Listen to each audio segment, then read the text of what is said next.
Muito bem, vamos para a aula número 2 agora. Módulo 1, disciplina 4, Novo Testamento. É muito importante que vocês vejam a aula e, no final do fórum, se não tiver pergunta, pelo menos uma frase que você entendeu, porque senão a classe perde ponto. Alguém fala, eu peguei essa Ô, frase. Oi. deu um desconto aí no primeiro módulo que não teve, na primeira aula que não teve fórum, porque tá todo mundo sem lhe ouvir direito, viu? Não Tá, tira os pontos da tá certo, tá bom. Jesus perdoa, né? Ok, vamos lá. Então, pessoal, o Novo Testamento, ele vai vir para impactar a sociedade. Lembrando, o Antigo Testamento é Deus falando com o povo, estabelecendo as leis, os decretos. O Novo Testamento é Jesus falando com a igreja e estabelecendo o reino. A igreja veio com impacto. A igreja veio para arrochar. O negócio foi assim, foi tremendo. Sinais, maravilhas, que alguma coisa sobrenatural devia acontecer. Então, Deus usou os discípulos para fazer aquele primeiro impacto. Mas eu entendo que o impacto continua até hoje. Esse impacto não parou até hoje. Está em nós o problema, não está em Jesus nem na igreja, está em nós. Então, essa foi a formação. Agora a gente vai entrar agora no outro ponto, que vai ser já a vida pessoal dos discípulos de Jesus, enquanto ali no Novo Testamento. Nessa viagem eu consegui chegar até Cafarnaum, fomos até Tábara, onde foi a multiplicação, consegui ver o Jordão e ver a Galileia, apesar que eu já fui muitas vezes, mas a saudade foi muito forte. Quando teve que ir embora, deixar para trás Jerusalém, não foi fácil, não. Mas a gente está ali em Cafarnaum, lembramos de algumas coisas que aconteceu ali em Cafarnaum e com Cristo, né? E os discípulos daquela época lá. Vamos continuar aqui, vamos abrir aqui agora, ok? Número 2. Ok. Olha, outra coisa, nessa apostila agora tem umas coisas aqui novas para vocês, ó. Aqui do ladinho, ó, sugestão didática, né? Aí nós temos aqui umas coisas aqui interessantes, ó. Tenha sempre um caderno, anote para você ter sempre uma informação nova que eu dou, né? Tire um tempo, esse bonequinho aqui, ó, que aparece aqui, sempre aparece de vez em quando aqui, tire um tempo para receber, para reler a matéria. Assista o vídeo, né, que eu mando o vídeo para vocês aí na sala, assiste de novo. Aqui, ó, preste atenção nas frases. Olha bem, nesse material agora sempre vai ter uma frase em negrito aí. Vai ter frase em negrito, porque é o FFA, que é frase de fixação acadêmica. É a frase que mais define aquele tópico ali. Interessante. E depois converse com algum colega, né, que esteja cursando a mesma disciplina e troque o aprendizado, ok? Vamos lá. O Novo Testamento, deixa eu aumentar aqui melhor para vocês. O Novo Testamento, opa, agora ficou bom, hein? O Novo Testamento e a historicidade apostólica. É fato que Jesus chamou 12 homens para segui-lo, no começo da sua jornada de ensino, pregação e milagres. Com este grupo, ele foi até o fim. Esses 12 discípulos originais, exceto Judas, tornaram-se os apóstolos ou fundamentos. Impressionante foi que Jesus não idealizou um super time ou algo tipo o que está em alta no mercado. Muito pelo contrário, eram as pessoas simples e, por ser assim, eram aprendizes, pobres pescadores, trabalhadores comuns que acreditavam no desafio de seguir um jovem carpinteiro. Espera um pouquinho, deixa eu mudar isso aqui. Eles foram usados de uma forma... peraí, gente, que eu tirei aqui o negócio sem querer. Ok.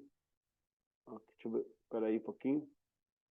Ok. Eles foram usados de uma maneira poderosa, com suas próprias vidas, mas deixaram um legado que trouxe e criou discípulos em todo o mundo, inclusive você e eu, você que está aí. Ó. Em Lucas 10, a Bíblia mostra que havia mais discípulos, chegou a ser 70 mencionados, embora 12 homens fossem do ciclo íntimo, porém muitos seguiam a Cristo, também como apóstolos, e outros foram considerados fora do ciclo dos 12. E é o caso de Judas, irmão de Jesus, como também Tiago, ambos irmãos do Senhor. Gente, interessante. Haviam 3 grupos que seguiam Jesus, né? Os 12, os 70 e a multidão. Os 12 eram diariamente. Os 70 é os irmãos domingueiros, fim de semana que aparecia, de vez em quando aparecia na igreja. E a multidão só quando tinha festa, né? Não vai ter festa, alguma coisa, o povo vem. Vai ter um movimento de cura, de não sei o quê, de prosperidade, o povo vem. Então, são 3 grupos que acompanhavam Jesus. Como eu estou longe de casa ainda, eu vou chegar em casa amanhã, então, na próxima aula, vou voltar a usar o quadro, mas eu queria salientar uma coisa. Desses 3 grupos que seguiam Jesus, o primeiro grupo nós chamamos de VNP, Very Nice People, VNP, Very Nice, pessoas importantes. 80% seguia Jesus, ok? 80% gente boa, porque Very Nice People é gente boa, tá? Aí nós temos 20% agora. 10% era VIP, que é o Very Important People.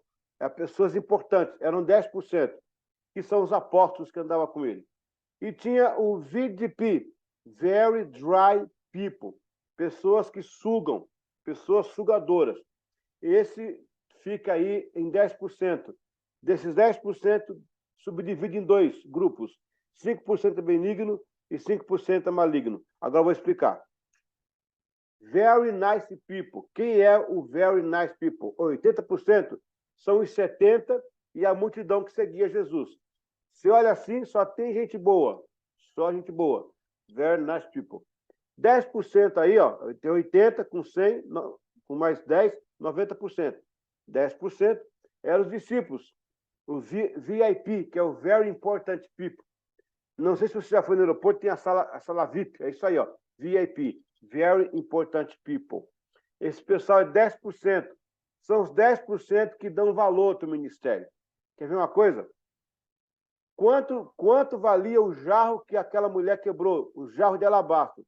Alabastro, gente, alabastro era a peça, era o modelo, não era o óleo. O óleo era óleo, era um óleo especial. O alabastro era a cerâmica. Quanto que a Bíblia fala que valia aquele jarro? Alguém lembra aí? Pode fazer o sinal se é 100, 200. Quem lembra aí quanto valia aquele jarro de alabastro? Alguém lembra? Não? 300 denários. Não é isso? A Bíblia fala que ela quebrou e valia 300 denários. Aí agora vem a segunda pergunta. Por quanto Jesus vendeu Jesus? Por quantos Judas vendeu Jesus? Quantos? Você lembra? Quantos? Hã? 30. 30 peças de prata, não foi? 30 peças de prata. Quanto valia o jarro? 300. E quebraram no pé de Jesus e alguém falou, está desperdiçando. Tem que dar para os pobres, está desperdiçando. Mas para vender por 30 moedas. 30 para 300 dá 10%. Vão sempre te avaliar por 10%. Eita! Alguém anotou a placa desse carro aí? O jarro valia 300 e disseram que era desperdício jogar em Jesus. Mas quando foi vender, venderam por 30 moedas. Ou seja, ele foi valorizado 30%, 10% do ministério dele. E os últimos 10% é o VDP, que é o Very Dry People, que é o povo sugador. Esse VDP ele tem dois grupos, o 5% maligno e 5% benigno. 5% benigno é o caso de quem? É o caso do Tomé. Tomé não acreditou, mas depois seguiu e foi um grande apóstolo. Então, desse grupo, 10% que são o povo sugador, que só dá problema, 5% é recuperável, 5% é recuperável. Outro 5% não. Quem é o outro 5%? O Judas, que não teve jeito. Não teve jeito. Eu vou escrever aqui no chat. Deixa eu ver se eu consigo escrever aqui. Ai. Deixa eu ver. Peraí, que eu sou meio analfabeto desse negócio aqui. Ó, chat. Vou escrever aqui para vocês. Aqui. Consegue ver aí quando eu escrevo? Ó, VNP. Não, pastor, estamos vendo não, chat. Não vê, não? Não. Vou, agora vai. Eu sou analfabeto. Mas agora vai. Escreve. Nasce People, que é 80%. Cadê o porcento aqui? Quando ele enviar, é que vai aparecer aqui. Viu aí? Deu certo? Ainda não. Chegou lá em cima. Chegou. Agora, o Very Important People é o VIP. Very Important. Ah, eu estou escrevendo em inglês. Desculpa, gente. É que... Nossa. Vai, agora já foi. É isso mesmo. É porque a matéria que eu peguei é... Desculpa, gente. Mas você vai entender. Povo inteligente, pai. Povo inteligente. Povo inteligente. Lá em Toritama tem uma escola de inglês, em Toritama? Lá em Toritama tem escola de inglês. Então, Santa Cruz, então, tem faculdade. VDP. É Very Dry People. Aí é 10%. Opa, 10%. Rapaz, essa matéria é de doutorado, viu? É coisa boa, viu? Isso aqui é o raio-x da igreja. Isso aqui é segredo das águias. 5%. 5% é benigno. Benigno. E 5% é maligno. Benigno e 5%. Cadê a porcentagem? É maligno. Deixa eu ver se vai. Tá aí, pessoal. Aparece na tela? 80%. Isso. 80% da igreja é gente boa. É só gente boa. 10% é que apoia o pastor, que é a liderança. Aí você tem os discípulos. E 10% é os que dão trabalho. 5% é recuperável, 5% não é. Será que o pastor Marcos está nessa aula aí? Isso é um raio-x pastoral. Raio-x pastoral. Tá certo, pessoal? Coisa boa isso aqui, né? Aleluia. Vamos lá. Aqui seguindo. Também sua importância é mencionada pelo fato que ambos escreveram uma epístola, no caso aí o Tiago, né? Tiago e Judas, né? Em relação ao cânon do Novo Testamento. Quer dizer, o Tiago, que é escritor, e o Judas eram irmãos do Senhor, só que não estava na relação de discípulos, não. Mas eles faziam parte do Very Nice People aí, ok? Discípulos, parte número 1. Então, um pouquinho de cada um, né, gente? Não dá para falar muito deles, mas um pouquinho de cada um. O Pedro era conhecido por outro nome, era Simão. Pedro possuía um temperamento sanguíneo, negou a Jesus 3 vezes, mas reconciliou-se depois. Ele foi o autor de dois livros, né, do NT, e era um líder da igreja, um dos líderes da igreja, né? É bom salientar que quando Pedro fala aquela frase, né, tu és o Cristo, aí o Senhor fala, tu és Pedro sobre esta pedra, quer que vocês entendam que a Igreja Católica interpreta que a pedra ali é Pedro, né? Não, a pedra e Pedro, olha só, vamos lá, vamos pela semântica aí. A pedra e Pedro, né? Pedro é a pessoa, Pedro. Pedra é o feminino, é outra coisa, é um objeto. A pedra que Jesus está falando é a pedra da declaração. A declaração dele é uma pedra. O que ele falou? Tu és o Cristo, o Filho. Isto aí é uma pedra. E sobre esta pedra eu vou edificar a minha igreja. Então, nesse ponto aí. Pedro era meio sanguíneo, né? Pedro tinha uma peixeira de 7 polegadas, andava com ela. Quando ele jogou no Malcolm, o Malcolm, que é o soldado, né? Ele mandou para cortar a cabeça. É que Malcolm tinha bom reflexo. Malcolm tirou rapidinho, passou, né? Aí ficou a orelha pendurada, ficou com mau contato. Malcolm, o nome dele, mau contato. Aí Cristo pegou e colocou de volta e colou a orelha de volta. Mau contato, agora Jesus fez o contato de volta na orelha do Malcolm. Pedro foi essa bênção que nós estamos comentando aí. Okay? O João era irmão de Tiago, o maior, e também era conhecido como discípulo amado. Nos legou 5 livros. O João escreveu as 3 epístolas, né? O Apocalipse e ainda lá o livro de João. 5. Gente, outra coisa, vamos desvendar aqui um mistério para vocês. Estamos aqui numa aula, né? É para aprender mesmo. Aí é o seguinte, João, ele falava assim, o discípulo a quem o Senhor amava, né? Só quem fala isso é ele, ninguém fala isso. Só João que escreve, o discípulo amado. Mas é por causa do nome dele, gente. O nome dele é Iaava. Iaava, no original, significa a quem Deus ama. Deixa eu pôr aqui no chat, se eu consigo pôr aqui no chat para vocês. Iá é Deus, no caso eterno, Deus. Ava, Ava, amor. Amor no hebraico. Aquele a quem Deus ama. Iaava. Iá, Ava. Mas tem um H aqui no meio, que eu estou sem o teclado aqui, está dando problema aqui. Iava. É o caso do João. Aquele a quem Deus ama. Por isso que ele faz aquela alusão. Ah, o apóstolo amado. Ele está brincando com o nome dele, o João. Então, ele é primo de Jesus. Jesus tinha uma família muito forte aqui. Tiago, classificado como Tiago Maior, era irmão de João. Ambos filhos de Zebedeu, de Salomé. Era também pescador. A Salomé era irmã de Maria.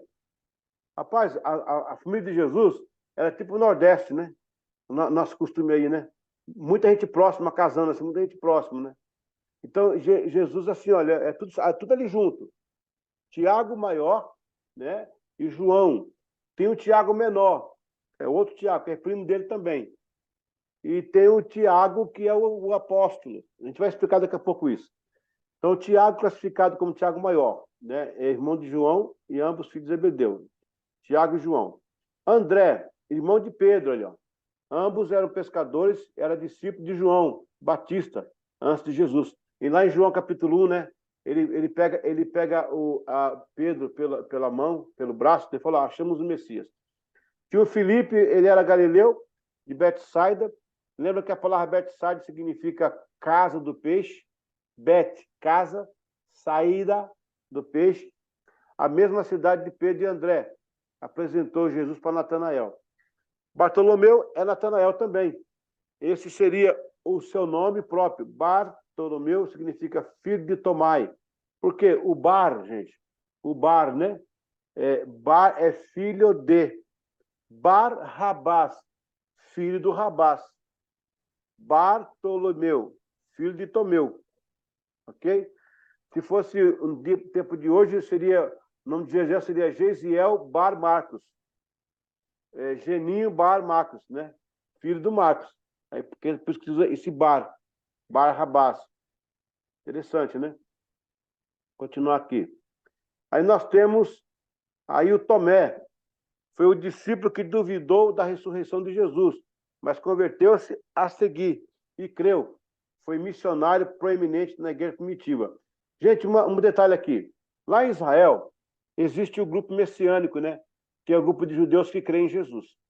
Eu tive contato com um messiânico lá, ele disse o seguinte, olha, tudo bem que tem essa tradução aí que fala que Tomé, no caso, ele duvidou, Jesus não creu, aí teve que Jesus mostrar a mão para ele, para tocar. Mas olha o que ele falou para mim interessante. Há uma visão diferenciada dessa visão. Porque no Brasil todo mundo pensa em, Tomé, é igual Tomé que não crê, né? Tem que ser Tomé para ver, para crer. Aí ele fala o seguinte, na verdade, o Tomé, ele era muito apaixonado por Jesus. Na ideia deles, dessa linha de pensamento messiânica lá, não é que Tomé não creu. Tomé não queria acreditar que teria acontecido isso com Jesus. Diz a tradição que foi Tomé que recolheu os pregos, né? Não sei se isso é verdade, a tradição não fala isso. A Bíblia não fala isso. Que recolheu os pregos do corpo de Jesus. Quando ele recolhe, segundo a tradição, não estou ensinando isso para vocês, segundo a tradição. Quando ele recolhe os pregos, ele fala, não é possível, não estou acreditando nisso, não é verdade, não ressuscitou. Sabe o que eu lembrei?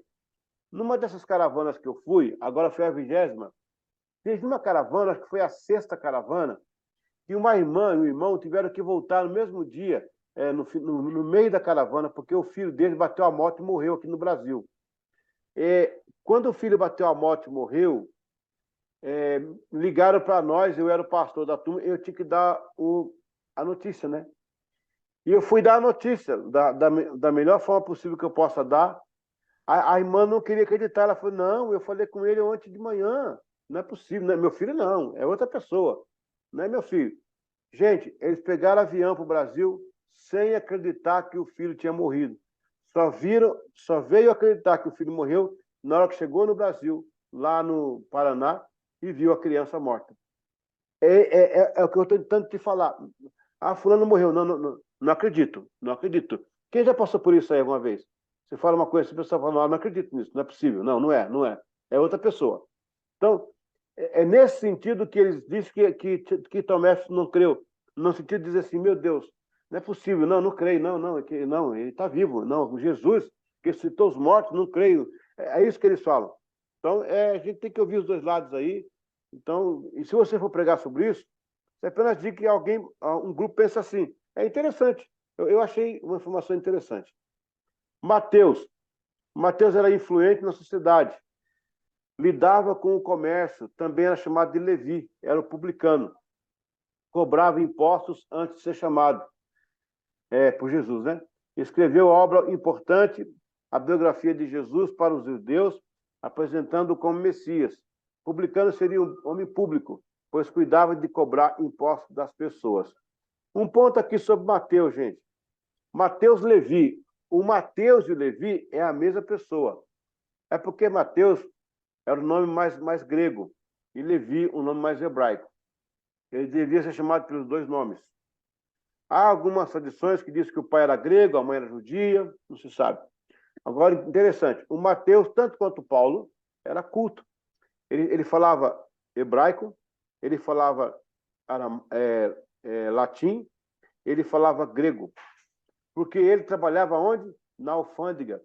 Ele cobrava impostos. Ele tinha que lidar com várias nacionalidades dos portos. Então, ele era muito letrado. E quando ele escreve o livro de Mateus, né, que é o nome dele, ele escreve no estilo hebraísmo. O que é hebraísmo? É quando ele pensa em hebraico e escreve em grego. Ele pensa em hebraico e escreve em grego. Quando os meus filhos, né, vêm ao Brasil, eles moram nos Estados Unidos, dois deles, eles falam português, mas falam português inglesado, tipo assim, posso ter um copo com água? Ninguém fala isso aqui. A gente fala assim, me dá água, por favor. Posso ter? As minhas filhas, quando estava menor, dizia assim, filha, dá um pulinho, meu pai, né, o avô, filha, dá um pulinho, pega um copo de água para mim na cozinha. O nosso modo de falar, dá um pulinho na cozinha. Ela dava um pulinho e ia buscar água. Aí eu voltava, avô, por que eu tenho que dar um pulinho para buscar água? Não, filho, é o modo de falar. Então, Mateus, ele pensava assim, por que tem que dar um pulinho? Mateus, ele pensava em hebraico e escrevia em grego. Ele escreveu várias coisas no Novo Testamento aí, inclusive as memórias, algumas memórias dos apóstolos também. Tem outro material dele aí. Tiago, filho de Alfeu. Depois de Tiago maior, irmão de João, vem esse de Alfeu, o Tiago menor. Além dele, há outro irmão de Jesus, Tiago, que escreveu uma epístola. São 3 Tiagos, tá, gente? 3 Tiagos, tá? O maior é irmão de João. O menor ele é irmão de Judas, Tadeu, né? E o Tiago menor. E o Tiago, irmão de Jesus, é o Tiago normal. Simão Zelote, de modo como é chamado Zelote, fazia parte de uma das religiões partidárias, que na verdade Israel tinha religiões que eram partidos, igual o Ramas lá, né? Que é uma religião que é um partido, né? Foi o grande missionário na Bretanha, o Simão Zelote. Ele chegou na Inglaterra com 14 discípulos. Ele morreu lá. Segundo tradição, é o mais velho que morreu, né? Todo mundo fala que foi João, mas tem um biógrafo que diz que foi Simão Zelote que morreu depois de João ainda. Judas Tadeu, filho de Alfeu, também assim como Tiago, menor, a história conta que foi martirizado no ano 70 por sua fé em Cristo. Então, Tiago, filho de Alfeu, né? Tem o Tiago lá de cima, que é já expliquei, né? Tiago menor, esse aqui é o Tiago menor. O Judas, que é irmão dele. Então, Judas e Tiago são 2 irmãos. João e Tiago são 2 irmãos. E tem um Tiago e Judas, que é de Jesus, né? Que é os irmãos de Jesus. Então, Judas Tadeu e Tiago menor eram irmãos. João e Tiago maior eram irmãos, e Tiago, irmão de Jesus, e Judas eram irmãos também. Aí veio o Judas Iscariotes, né? Que foi discípulo que traiu Jesus por 30 moedas de prata, com remorsos, e o texto dá a entender que ele se suicidou. Pessoal, eu estive em Obed-Edom, e lá tem uma mesa do primeiro século, onde eles tinham a Santa Ceia, né? Uma mesa. Não é que é de Jesus, não, tá? Era uma réplica do primeiro século. Então, eles não tinham cadeira para sentar, né? Sentavam meio que deitado. E quando Jesus, preste bem atenção, pessoal, quando Jesus fala assim, ó, o que mete a mão no prato vai me trair, o que mete a mão no prato, significa que ele estava do lado de Jesus. João devia estar de um lado e o Judas do outro, bem próximo. Muitas vezes o traidor está do seu lado. Muitas vezes está do seu lado. Misericórdia. E aí ele traz Jesus. Só que, olha que interessante, pessoal. Agora você vai entender que profundo é isso agora. No caso de Judas, o que é que Jesus faz? Ele molha o pão. Presta atenção. Ele molha o pão no vinho e dá para Judas. Para os outros, não. Gente, olha que sacada isso. Pega a placa aí, pega a placa aí. Quando Jesus oferece Santa Ceia para os discípulos, ele dá o pão, separadamente ele dá o cálice, separado. Para Judas, ele molha o pão e dá o pão. Vamos lá? Paulo falou assim, ó. Paulo falou assim, aquele que come e bebe sem discernir, quando você molha, você não discerne o corpo do sangue, está misturado. Crente que não discerne, está misturado, a cabeça está misturada, cheio de confusão. Eita! Quem discerne o corpo e discerne o sangue tem parte com Jesus, porque sabe o significado da morte na carne e sabe o significado da salvação pelo sangue. A pessoa que molha o pão, Jesus molhou o pão, misturou, confundiu. Paulo fala que quem não discerne é para o seu próprio mal, para a sua própria condenação. Então, crente com a cabeça cheia de confusão, cheia de dúvida, não tem definição na vida, não assumiu a sua fé, é crente que mistura o pão com vinho, não discerne o corpo de Cristo. Eita glória! Pegou, Vitão? Pegando aí, glória a Deus? Aleluia! Tremendo, hein? Outra coisa, na Santa Ceia nós temos dois elementos, né? Nós temos o sangue, o vinho, né? O copo de suco, e nós temos o pão.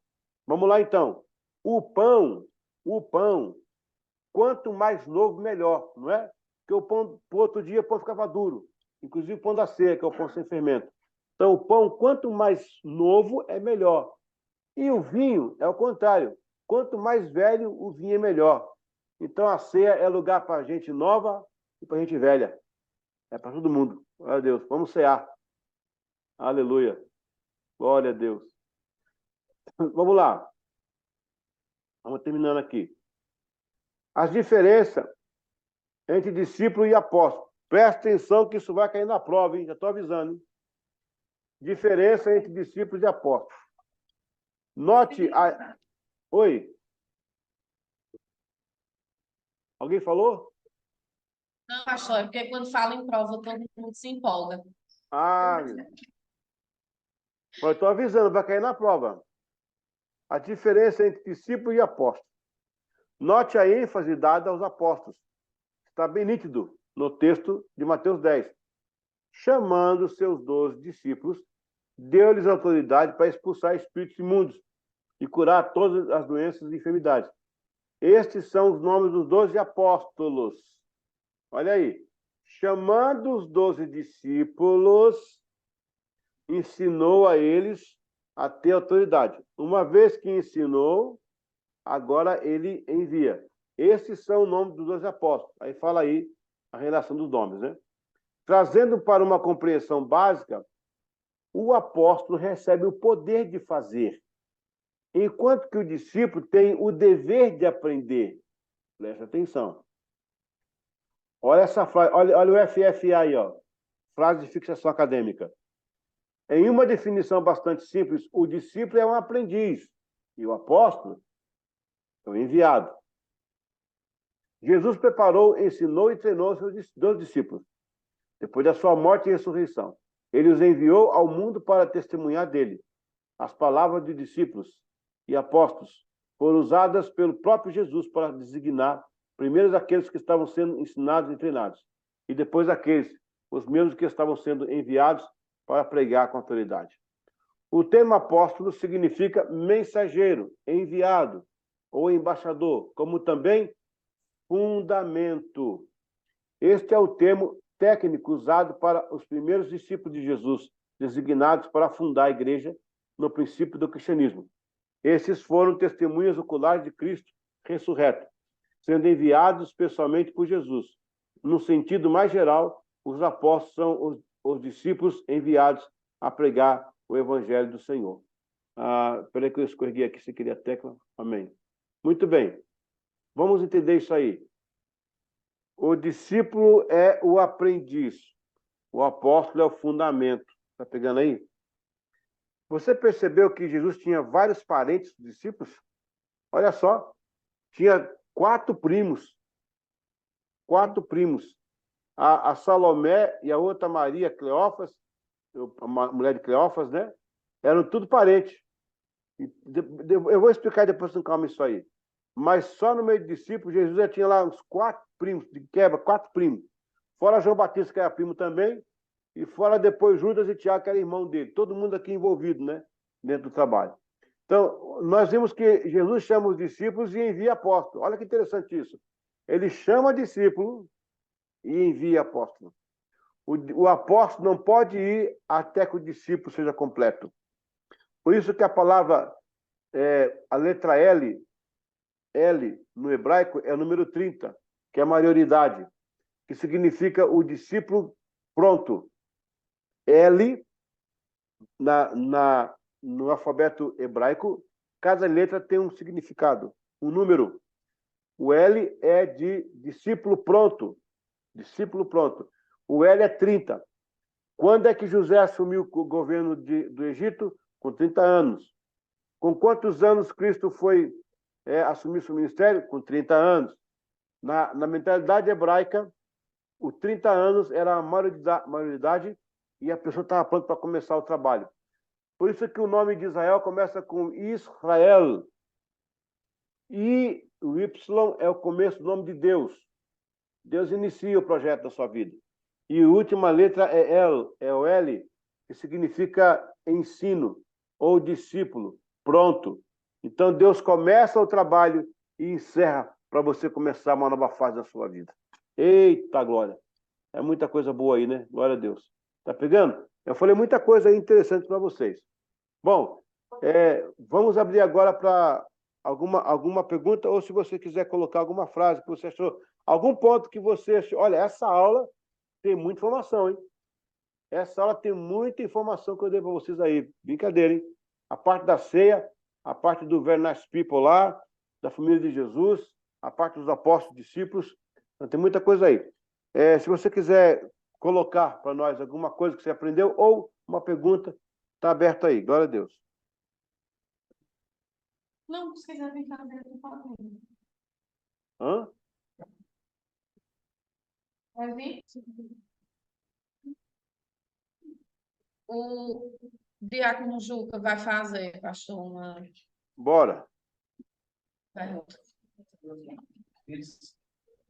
Graças a Deus, pastor. Boa Amém. noite.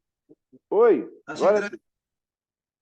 Eu achei interessante essa questão aí que você falou do discípulo pronto, também do Tomé, né? A gente sempre fala do Tomé, como diz, a gente sempre chicoteia o Tomé, mas o Tomé era crente. A gente vê em João 11, ele dizendo assim, vamos morrer com ele, com Jesus, e adiante. Em vários momentos a gente vê Tomé ali firme, e aquele contexto, e ali onde ele nega, vamos dizer assim, um contexto assim específico, né?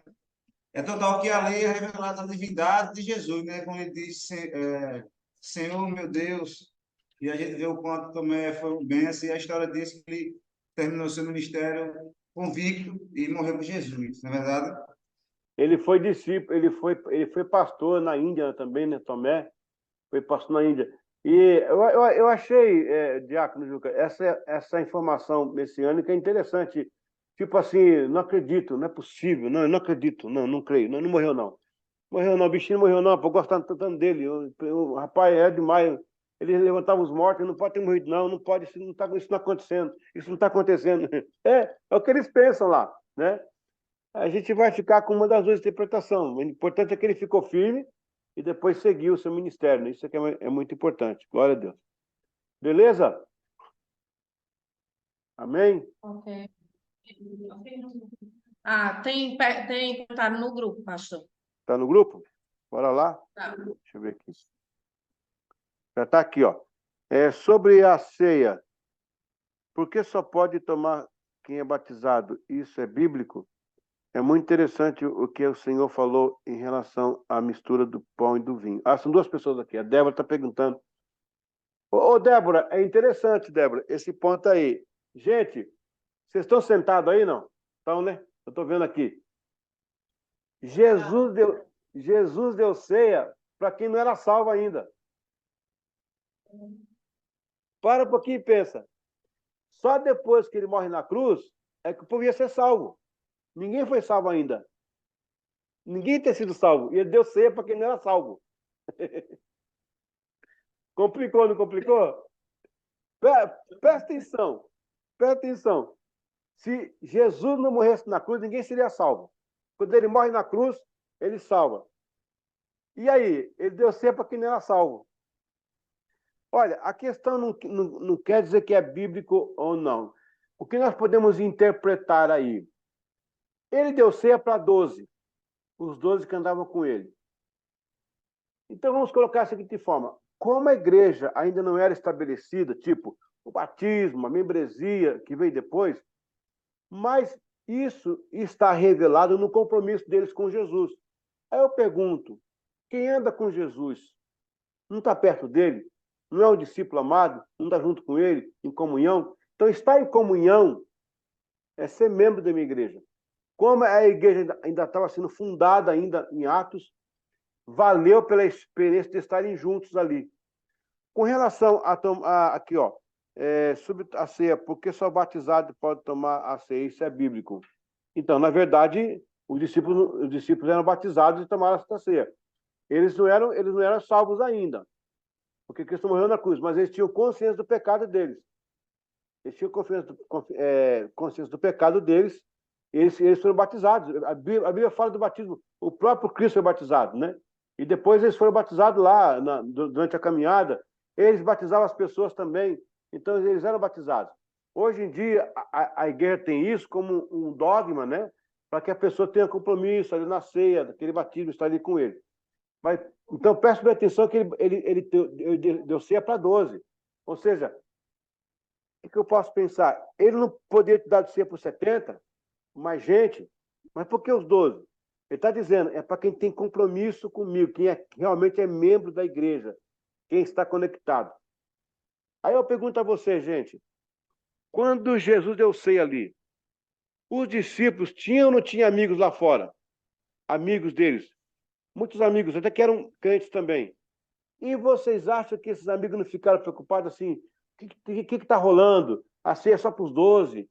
Eu acho que lá fora tinha muita gente esperando. Quando acabou a ceia, cerram os discípulos, aos amigos, e aí, como é que foi? Foi legal? Aconteceu alguma coisa? Viu uma luz? E o que foi? Eles tinham amigos que queriam estar na ceia, mas Jesus não deu ceia para todo mundo.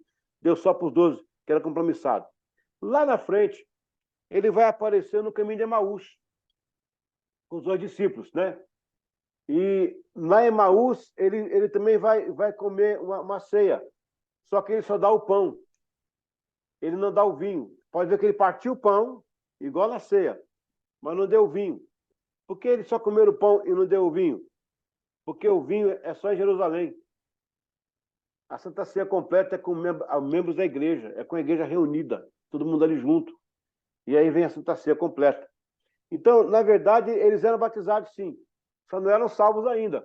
O batismo é reconhecimento de pecado. O batismo não salva. É isso que é bonito. Quem salva é Jesus. O batismo não salva. Tem muita gente batizada que vai ficar. E aquele ladrão da cruz, o ladrão da cruz, não teve tempo de batizar. Não teve tempo. E ele foi com Cristo. E o Senhor fala, quem crê e for batizado será salvo. Quem não crê será condenado. Quem crê, já creu, pronto. Aquele discípulo creu, foi embora. Foi batizado, melhor ainda, porque o batismo é uma forma de você demonstrar que você não pertence mais a esse mundo, que você abandonou o mundo de pecado. Então, sim, eles eram batizados, sim, mas não eram salvos, mas participaram da cruz, ou do sangue. E a reunião foi para 12, para dar ideia. A reunião de Santa Ceia é para aqueles que têm compromisso com a igreja. Não é uma coisa banal, não. A Argenildo, né? É muito interessante o que o senhor falou em relação à mistura. E isso, a mistura. A confusão que causou em relação à falta de discernimento, em relação... Gente, esse ponto aqui é muito profundo, hein? Gente, vou ficar em pé. Gente, Jesus, ele molha o pão só para Judas, velho. Porque estava confuso. Saiu dali para negar Jesus. Crente que não discerne, está confuso. Meu Deus do céu. Tá bom? Ok, por aí. Vamos dar mais uma pausa? Em 5 minutos? Isso. Então, Tá bom. bora.